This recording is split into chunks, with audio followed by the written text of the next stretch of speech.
Previously on Nerissa Ravencroft. Rant. I only know the wedding thing. Dude, the red wedding killed me. I hate that they killed off Marjorie. I feel like it was so cheap, so dumb. I hated the twist with Arya. I'm sorry. The fact that that was Jon Snow's character arc the whole time. He was the one who was involved with the Nightwalkers. And then just have Arya do it. Oh, it was unexpected. And I'm like, I don't care. I don't care that it was unexpected. It wasn't fulfilling. So it was a gotcha moment. I couldn't see half the fight because it was so damn dark. All of the Dothraki apparently fucking died. I don't know. I couldn't see it. I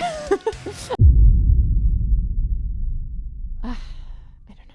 Sorry. I'm just so angry every time I think of, because I loved Game of Thrones. I was so excited. And again, I expected some sort of happy ending, because like you go through so much pain and misery and suffering that I guess I should have expected this at the end, that they were just going to do the most disappointing ending in all of history that I've ever seen and experienced from literally any form of media that I've ever devoured. But Atenza, thank you for the super. A twist for the sake of a twist is really lazy. I agree, because they're like, well, Arya's gone through this great arc, and I'm like, yeah, she has gone through a really great arc. And I think had you had her killed someone like Joffrey instead of just having him, I mean, I liked the way that Joffrey died, mind you, but for example, like a character like that was like on her list, that was someone she really wanted to kill, like, oh my god, no, Cersei. If you had Arya kill Cersei, that would have been perfect, because that was someone on her list, that was someone she had direct things against, that had really fucked her up, really fucked up her whole family and her life, you know, because Cersei was also kind of responsible for Ned Stark, Sean Bean getting killed again in another great fantasy. Like, that would have been so satisfying, but instead they just have her get crushed by... Also, the fact that they undid all of Jaime's character growth. Like, what was the whole point of him going away and learning what it means to kind of like be a knight and be a hero, and just like realizing how fucked up everything was, and, you know, becoming so close with Brienne of Tarth, and just like really becoming friends with who were quote unquote the enemy, only for the last moment for him to be like, I gotta be with my sister wife. Sorry, everybody.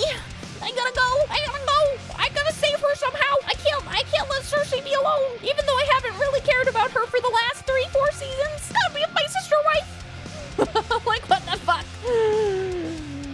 Like, I love my siblings too, but not like that. Like, fuck, man. Like, Jesus Christ. Especially like when your sibling's fucking evil, but his relationship wasn't just a normal sibling relationship, obviously. I don't know. It just made me so mad. Sorry for complaining. Oh, it just makes... What's wrong with you? But yeah, I don't know. It still brings me so much grief because of the fact that I was so invested in it. And I think that's why a lot of people still like have a hard time. Like, I will never ever... I'd love to read the books actually, but I will never pick them up unless all of the books are finished. If all of the books are not finished, I'm not going to bother reading them, even though I'm sure the books at the point they are now are way better than the TV show even. But like, if it's gonna just have an upsetting ending like that, or potentially just never actually get its ending, then I don't see what the point is. My biggest hope that I know is not true is that he is writing both books at the same time, which is why it's taking such a long time, is because he's actually finished Winds of Winter and is writing A Dream of Spring or whatever the last book is called. But like, I know that's just copium. I know that that's not happening. They ask you how you are, you just have to say that you're fine. Yeah, I just hope that somehow the book has a worthwhile resolution, because again, I don't see what the point of everything was if you're just going to have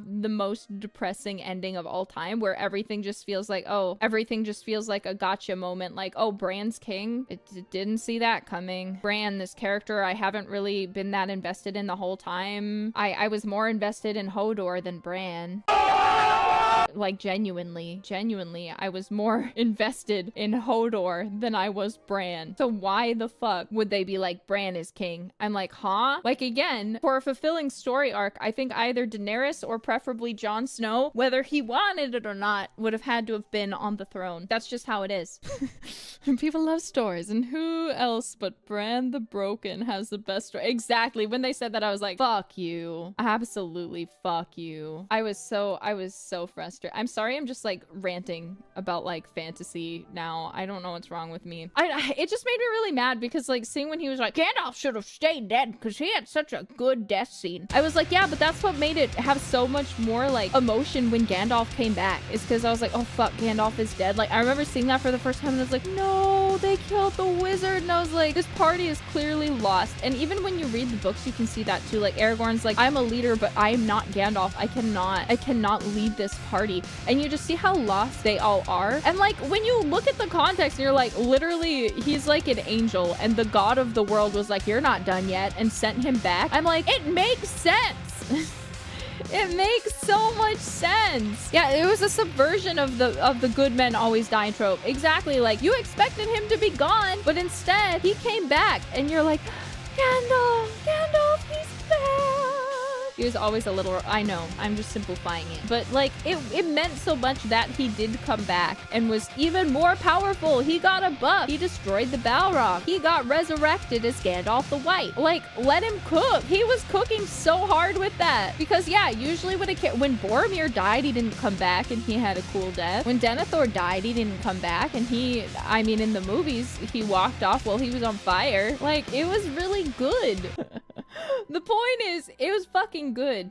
Yeah, George, he can't talk because, well, we don't know if that was going to happen in the books, right? Because I don't remember, because I haven't read the books. Is it at the point where Jon Snow just died and then the books ended? Or has he even died yet in the books? I'm not sure. But like, yeah, he's obviously gonna bring Jon Snow back. He was dying. I see. Bye-bye, Jon Snow. You know nothing, Jon Snow. I can't do that accent. But yeah, like, it's like, Jon Snow is such a great character. I was glad when he got revived because I was about to drop the show if he was dead. He's such an important character that's so pivotal to the plot. I would have been fine if they killed off, like, most of the main cast, as long as Cersei. I viewed Cersei throughout the whole thing as, like, the main antagonist. To me, Cersei was the main antagonist. Then Daenerys, I needed her to live with Tyrion. I needed Tyrion to live too. And then Jon Snow. Those four characters, and honestly, Jaime and Brienne of Tarth too. Whatever they're off doing, I think they also need to survive. But those are the only characters that I really felt like so passionate about that, like, Sansa, I didn't really like her in the TV shows, to be honest. But if she would have died, I would have been sad, but like, it wouldn't have crushed me. I'm glad she lived, but had she died, I wouldn't have cared very much. And Arya too, I don't think she would have died in the first place. But it also got me that, like, we start out with the Starks, and then what are you telling me that all of the important Stark characters live?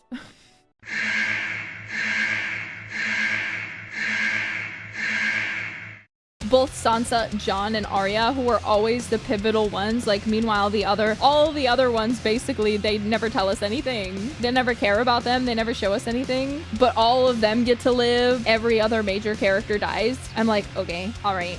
I like how you didn't include Bran. Honestly, I forget that he's a Stark, but you make an even better point. Like, what do you mean all of them are just like, Sansa's so important. She becomes the Queen of the North. Arya becomes a little no-face person and just goes around and is super epic assassin. Bran, he gets to be king. Oh, Jon Snow, he was the king who was promised or should have been, but he actually doesn't want it because he's such a good guy, so he's gonna run off to the north and live with the wildlings. That's his destiny. Yeah, all of the Stark children get kind of happy endings that they wanted. Daenerys, so that bitch goes crazy and gets killed. Cersei, she gets crushed under rocks with her brother husband. All her kids also died horribly. Tyrion gets to not go down in history, even though he was the smartest guy in the whole show until the end when he put everyone in the crypt when the dead were coming back. That was really stupid, Tyrion. You should have said something.